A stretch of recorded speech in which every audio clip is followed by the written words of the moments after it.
The dramatic landscapes of the Peak District here in the southern Pennines are unmatched when it comes to the breadth of religious and cultural remnants, offering tales from the earliest of human settlements to some of the most harrowing events of the Dark Ages.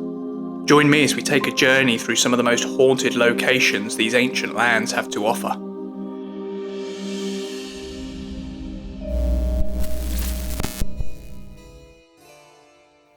Perched high up on the limestone hills of Hope Valley, overlooking the aptly named village of Castleton, the remains of Peral Castle are as secluded as they are striking. Built shortly after the Norman invasion of 1066, the castle took its name from its founder, William Peveril, a strong supporter of William the Conqueror, and was used as a base from which to govern and protect the surrounding hunting grounds, as well as the lead and silver mines in the valley. The keep that stands today was erected by King Henry II, along with the implementation of a force of knights to defend against local barons that had begun to revolt against the crown. As well as its Norman history, locals will tell of the castle's mysterious goings-on. After dark, the castle seems to come to life, with unexplained clattering and bangs heard echoing around the ruins. One of the most potent apparitions here is that of a white knight in full armour that can be spotted walking the keep, perhaps still preparing for an oncoming assault. The knight's white horse can be spotted from time to time, still trotting the grounds of the castle.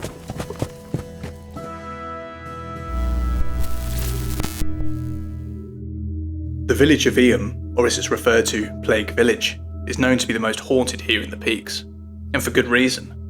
In 1665, Eyam's tailor received a delivery of cloth from London, only to find it riddled with fleas, unbeknownst to him carrying the bubonic plague. The tailor developed flu-like symptoms and painful welts, and he was dead within the week. But this was just the beginning. The village was quarantined, shut off from the surrounding villages in an attempt to contain the outbreak. Villagers left helpless, confined to their inevitable demise, and by the spring, 280 residents were dead.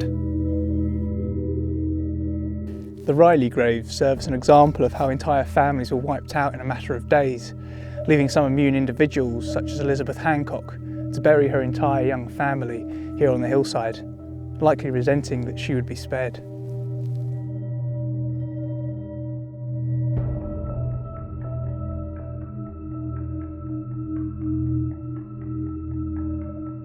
The village has remained remarkably recognisable from the 1600s, along with many a ghost story birthed from the immense suffering and sadness felt here. The Plague Cottages mark the epicentre of the outbreak, with plaques outside telling of the families lost within. Past residents have told of a mild-mannered apparition, a woman in a blue smock, that's said to wake people up during the night. Glimpses have also been seen of her at the end of hallways and in doorways.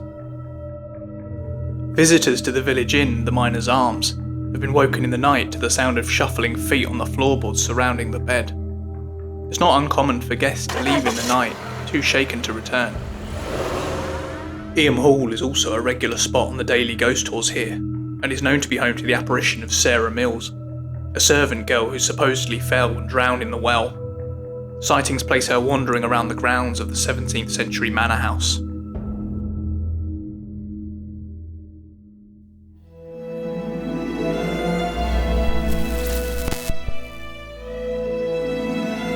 Shrouded itself in mysticism, the waters of the Doxy Pool never seem to drop and is likely supplied by a subterranean river or spring, though local legend speaks of a bottomless pond inhabited by the Doxy Pool mermaid.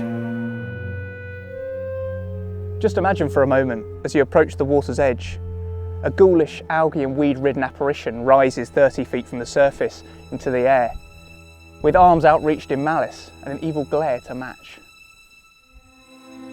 This is the 1949 account of Miss Florence Petite on her encounter with the Doxy mermaid. Local legend speaks of Jenny Greenteeth, an alluring water nymph that's said to lure passers-by to the water's edge with her melodious calls, only to reveal her true sinister form and drag them to their deaths at the bottom of the Doxy Pool.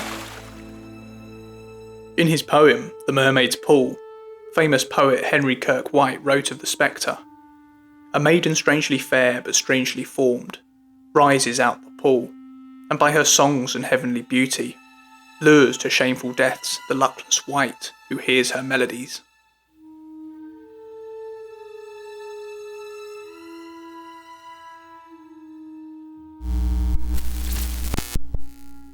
Our journey wouldn't be complete without mentioning the mysterious Mesolithic stone circle of Arbor Low. There's some debate as to the true origin and purpose of the henge, though discovery of human burials in the centre would suggest it would have been ceremonial or religious in nature.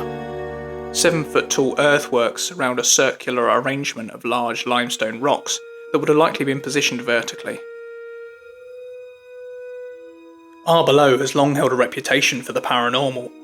For centuries, locals have warned of the presence of boggarts, mischievous or sinister spirits, seemingly attached to the henge and the surrounding hills.